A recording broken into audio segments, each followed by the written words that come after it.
At 6, we're taking a look at an old problem in Seattle that seems to be getting worse: prostitution. At a time when the city is struggling with rising crime, dwindling police numbers, and homeless camps, prostitution would seem to be a low priority. But as KOMO's Jonathan Cho explains, as the local sex trade expands, it's just one more thing that's taking a toll on Seattle's quality of life.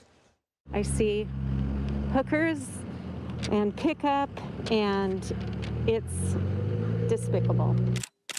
A massive open-air sex market flourishing on one of Seattle's busiest strips. Every now and then I see a pimp out there. I just want to make sure they don't hit the girls.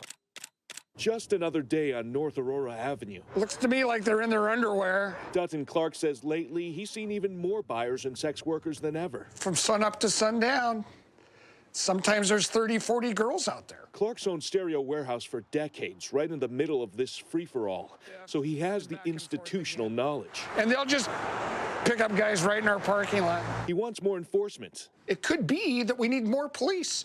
Maybe that the funding just didn't quite work. And is wondering why city leaders like Mayor Jenny Durkin, his council member Deborah Juarez, or the council's Public Safety and Human Services Committee are not addressing the issue. Once again, they don't return any phone calls. They didn't call us back either. It's just nuts. Nobody cares. That looks like the officers don't care. Yeah, no, I get that. And that, on the other hand, is also us out there taking care of the people on that street, ensuring they aren't becoming victims. In Seattle, prostitution is still a misdemeanor crime. Over the last 2 months, we have had at least 20 arrests for Johns along Aurora Avenue alone. For years now, authorities have focused more on arresting the buyers and traffickers who are ultimately fueling this illicit economy.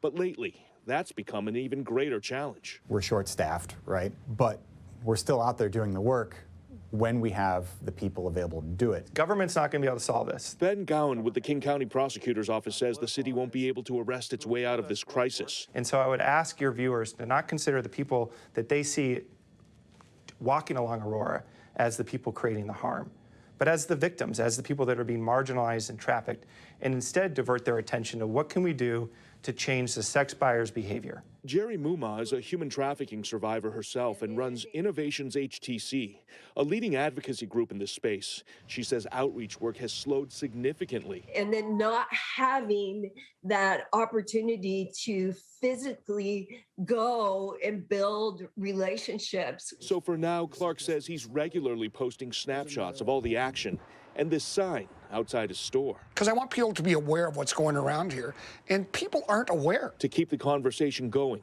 until someone finds a reasonable solution. Well, I think everything's so out of control, they don't know what to do. I mean, you know, gee, why don't they just legalize it? Who cares? From Seattle, Jonathan Cho, KOMO News.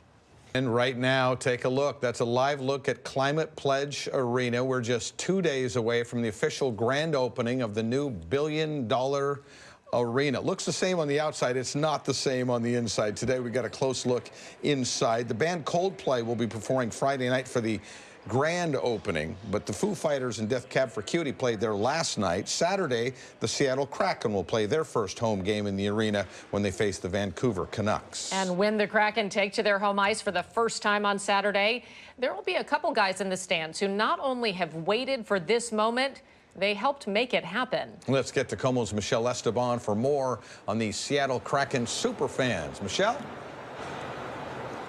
Hi there, superfans is so true. I caught up with this hockey duo here at the Kraken Iceplex in Northgate, and it was the perfect place to meet up because it is so community-centric. And a lot of making this hockey dream come true is linked to these superfans and community. Big night on Saturday, huh? It's almost here, and they can feel it. Oh, my God. In just 3 days, 10 years of grassroots grit at the hands of these two hockey superfans will come full circle. It's going to be unreal. Yeah, just kind of another whirlwind, right?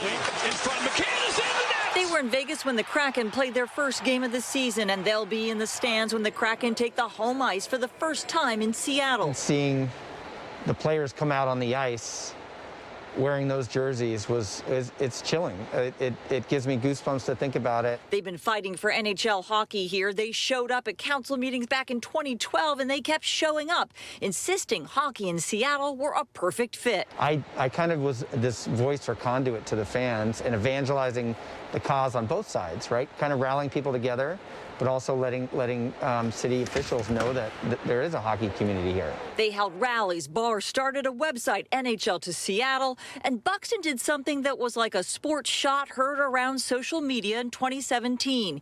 He made this sign, "We want the NHL next," and he held it up while he and Barr watched the Golden Knights, an expansion team, play their first game. And kind of just at the spur of the moment, I just was like, you know, this could be us in Seattle. The biggest obstacle the city needed, an arena. They rallied for that too, and the decision makers and stakeholders have rallied around them. They've included me every step of the way, and I've never asked for anything, and it's quite humbling to be included. They were part of the groundbreaking at Climate Pledge Arena, the NHL to Seattle announcement. Barr was invited to the top of the Space Needle for release tickets for deposit, and now their full hockey dream just days away. It literally is a dream come true, and that's probably the culmination right there. That is going to be the most epic night of this whole journey.